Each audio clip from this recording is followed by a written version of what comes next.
आज एक पोस्टमार्टम घर में एक मेडिकल की छात्रा की बॉडी आई होती है।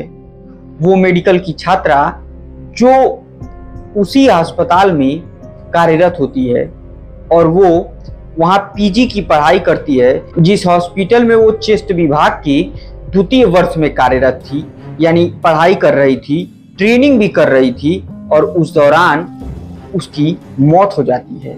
और ये डेड बॉडी जब पोस्टमार्टम के लिए आती है तो जब इस डेड बॉडी को खोला जाता है, देखा जाता है, तो बेहद अजीबोगरीब तरीके से इस लड़की के पूरे बॉडी पर निशान मिलते हैं, जिस निशान को देखने के बाद जितने भी डॉक्टर वहां रहते हैं सबकी रूह कांप जाती है, क्योंकि इस लड़की के ऊपर कुछ इस तरीके से अत्याचार किया गया होता है, इसके साथ कुछ इस तरीके से जुर्म की वो सारी हदें पार कर दी गई होती हैं, जिसका शब्दों में बयां कर पाना भी बेहद मुश्किल है। लेकिन कुछ चीजें मैं आपको जानकारी के माध्यम से बता रहा हूं कि इस लड़की के ऊपर किस तरीके का विभत्स तरीके से अत्याचार किया गया था, इसके साथ यौन संबंध बनाया गया था और किस तरीके से इस देश की होनहार बेटी को मौत के घाट उतारा गया था। तो देर न करते हुए दोस्तों, आज के जुर्म के वर्चस्व की हम कहानी शुरू करें उससे पहले एक छोटा सा निवेदन, कृपया चैनल को सब्सक्राइब, वीडियो को लाइक और वीडियो को ज्यादा से ज्यादा शेयर कीजिए। और आप भारत के किस कोने से बैठ के देख रहे हैं या किस देश के किस कोने से बैठ के देख रहे हैं, उस देश का नाम या उस जिले का नाम और अपना नाम कमेंट में लिखना बिल्कुल मत भूलिएगा। दरअसल दोस्तों, एक लड़की की पोस्टमार्टम की जब रिपोर्ट निकलकर सामने आती है तो उसमें देखा जाता है कि ये 4 पन्ने की रिपोर्ट होती है और उस रिपोर्ट के अनुसार उस लेडी डॉक्टर की गुप्तांग से खून बह रहा होता है, उसके प्राइवेट पार्ट से खून बह रहा होता है निरंतर। और तो और उसके अन्य हिस्से भी इतने चोटिल होते हैं कि उसकी आंखों तक से खून बह रहा होता है। उसके चेहरे को इस तरीके से नोचा गया होता है कि जैसे कोई पक्षी किसी जानवर को नोचता है, जैसे यूं कह लीजिए कि गिद्ध किसी को चोंच मार देता है, इस तरीके से उसके ओंठ कटे होते हैं। उसके शरीर का कोई ऐसा पार्ट नहीं होता है जहां पर चोट के निशान नहीं होते हैं।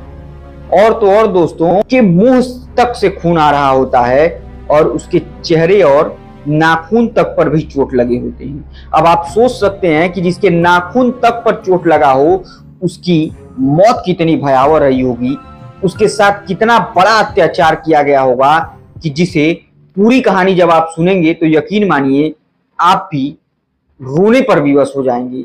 इस तरीके से उस लड़की के साथ संबंध बनाए गए होते हैं। उस लड़की की गर्दन तक टूट जाती है इस दौरान और उसकी ओठों पर भी काफी ज्यादा चोट के निशान होते हैं। तो दोस्तों, इस तरीके की अभद्र व्यवहार उस लेडी डॉक्टर के साथ किया गया होता है और इस तरीके की खौफनाक घटना को अंजाम दिया गया होता है। बावजूद इसके उस लेडी डॉक्टर की जब लाश को उठाया जाता है तो उसे हॉस्पिटल में भर्ती कराया जाता है, तो उसके माँ बाप से ये कहा जाता है कि आप सेटलमेंट कर लीजिए। इस तरीके की खौफनाक बातें कहने वाले लोग का कलेजा नहीं कांपता है। इस तरीके की बर्बरता जिस बेटी के साथ हुआ हो, उसके बाप से अगर आप कहिए कि आप सेटलमेंट कर लीजिए, तो अगर उसके जगह आप रहेंगे तो आप क्या करेंगे? या जिस व्यक्ति ने इन बातों को कहा, अगर क्या उसकी बेटी उस बेटी की जगह होती तो शायद वो ये बात कह पाता? कभी नहीं कह पाता। तो सीधे दोस्तों, हम आज की जुर्म के वर्चस्व की कहानी शुरू करते हैं। दरअसल दोस्तों, ये कहानी शुरू होती है कोलकाता से, जहां पर एक सरकारी मेडिकल कॉलेज होता है, केजी मेडिकल कॉलेज। और इसी मेडिकल कॉलेज में चेस्ट विभाग में पीजी की यानी एमबीबीएस पूरा करने के बाद लोग पीजी करते हैं। उसी पीजी की पढ़ाई के लिए 31 वर्षीय छात्रा, जिसको एग्जाम के बाद ये कॉलेज अलॉट होता है और वो प्रथम वर्ष की पढ़ाई पूरी कर लेती है और दूसरे वर्ष में पहुंच जाती है। उस दूसरी वर्ष की पढ़ाई में भी वो बेहद अच्छे तरीके से रहती है, डेली अपने रूटीन काम को करती है और प्रतिदिन अपने माँ बाप की संपर्क में बनी रहती है, रोज उन्हें फोन से बात किया करती है। और इसी दौरान एक दिन यानी 8 और 9 अगस्त के बीच में उस लड़की के साथ कुछ इस कदर खौफनाक घटना घट जाती है, जिसकी चर्चा न सिर्फ देश में बल्कि विदेशों में भी हो रही है कि इस तरीके की मानसिकता वाले लोग इस भारत में रहते कैसे हैं, यही बात नहीं समझ में आती है। और ये कहानी शुरू होती है कोलकाता पुलिस के एक वॉलंटियर से, जिसका नाम संजय रॉय होता है। कोलकाता पुलिस के एक वॉलंटियर में महज 12,000 रुपयों पर काम करता है और एक वो टी शर्ट पहनता है जिस पर लिखा होता है कोलकाता पुलिस। और वो व्यक्ति इस हॉस्पिटल से तकरीबन 140 किलोमीटर उसका दूर खर स्थित होता है। आज वो व्यक्ति यानी 8 अगस्त को वो व्यक्ति उसी जगह से एक मरीज को लेकर आता है और इसी केजी मेडिकल कॉलेज में भर्ती कराता है। तब दिन का ये वाकया होता है और दिन में वो इस मरीज को भर्ती कराने के बाद फिर वापस अपने घर चला जाता है। उसके बाद वो शाम तकरीबन 8 बजे आता है, जिस मरीज को वो भर्ती कराए रहता है उस मरीज से मिलता है। फिर उसके बाद वो एक और मरीज से मिलता है और उसके बाद वहीं पर वो टहलना शुरू कर देता है। अब रात के तकरीबन 12:30 बजे होते हैं जब वो व्यक्ति टहलते हुए बाहर चला आता है और बाहर घूमने के बाद तकरीबन 1 बजे से 2 बजे के बीच में वो ऊपर की तरफ सीढ़ियों से जाता है और जहां पर इस मेडिकल कॉलेज का सेमिनार हॉल होता है उसी हॉल में ये व्यक्ति चला जाता है। लेकिन इससे थोड़े से पहले जब आप देखेंगे यानी कुछ घंटों पहले, तो इस जगह पर एक महिला लेडी डॉक्टर होती हैं जो उसी में चेस्ट विभाग की द्वितीय वर्ष की पीजी छात्रा होती हैं, जिनकी उम्र तकरीबन 31 साल होती है। और वो पहले खाना खाती हैं और खाना खाने के बाद अपने जूनियर डॉक्टर से बातचीत करते हुए कहती हैं कि तुम चलो वार्ड में, अगर तुम्हें कोई चीज़ की ज़रूरत हो तो मुझे बुला लेना या मुझे फ़ोन कर लेना और तब तक मैं थोड़ी देर इस सेमिनार हॉल में लेट लेती हूँ। और यही कहते हुए वो सेमिनार हॉल की तरफ चली जाती हैं और ये यानी उनकी जूनियर जो होती है वो अपने वार्ड में चली जाती हैं। अब इसी दौरान वो वहीं पर लेटी होती हैं कि तभी एक व्यक्ति की एंट्री होती है और वो व्यक्ति इन्हें पकड़ता है और इनके साथ जबरदस्ती संबंध बनाने की कोशिश करने लगता है। इस दौरान ऐसा कल्पना किया जा रहा है कि जब वो व्यक्ति इस लेडी डॉक्टर को पकड़ने की कोशिश करता है तो वो इस व्यक्ति से अपने आप को छुड़ाने की कोशिश करती हैं। इस व्यक्ति से पुरजोर तरीके से विरोध करती हैं कि वो किसी तरीके से इसे छोड़ दे। और उसी दौरान ये व्यक्ति चूंकि पुलिस में वॉलंटियर के तौर पर कार्य कर रहा होता है और पेशे से एक बॉक्सर भी होता है, इसने कई बार कई घूसे कई झापट उस लेडी डॉक्टर को मारना शुरू किया, जिस दौरान नीचे के कपड़ों को भी उसने फाड़ दिया यानी अर्धनग्न कर दिया।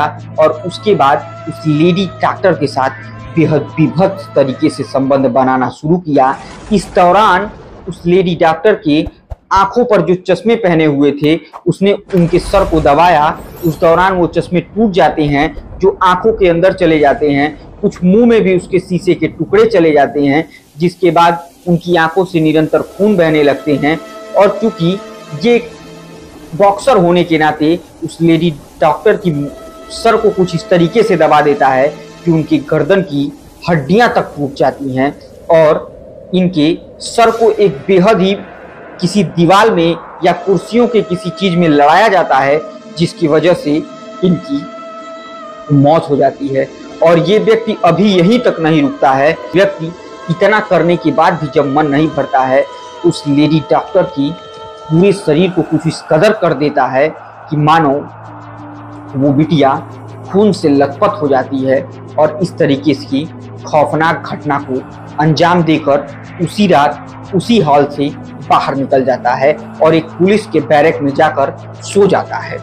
अब जैसे ही सफाई कर्मचारी सुबह के समय पहुंचते हैं तो इस खौफनाक घटना को देखकर, अर्धनग्न अवस्था में एक लाश को देखकर वो चीख पुकार मच जाती है।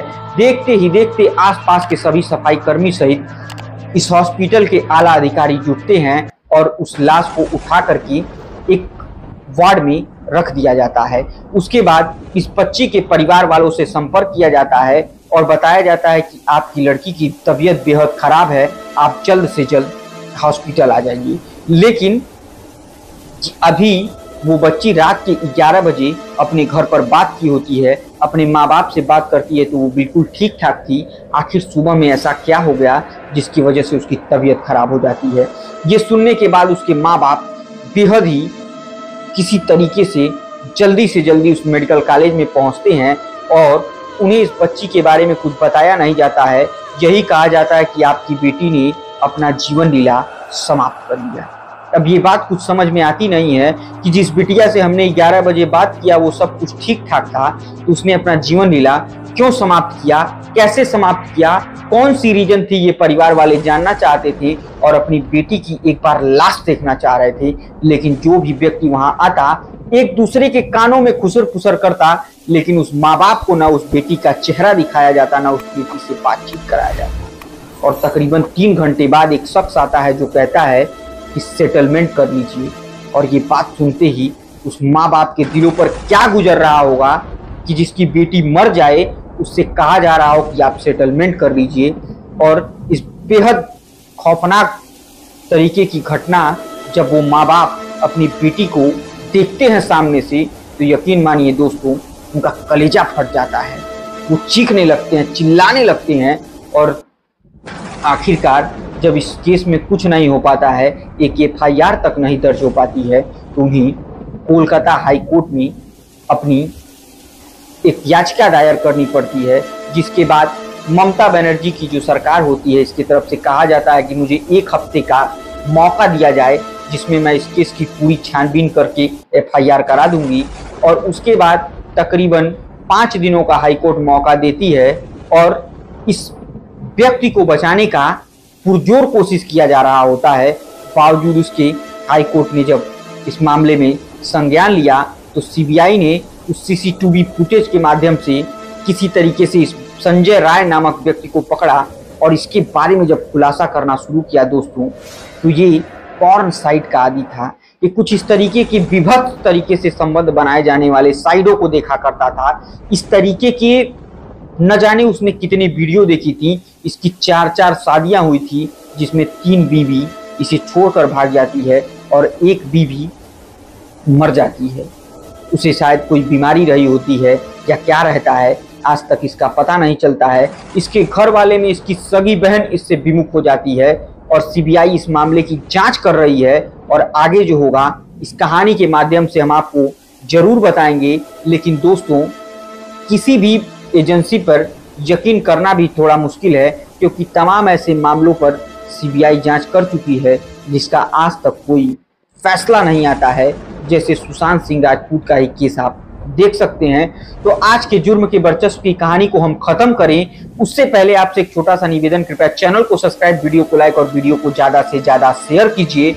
और इस तरीके की खौफनाक घटना को अंजाम देने वाले व्यक्तियों को आपकी तरफ से क्या सजा देनी चाहिए इसको कमेंट के माध्यम से हमें जरूर बताइएगा।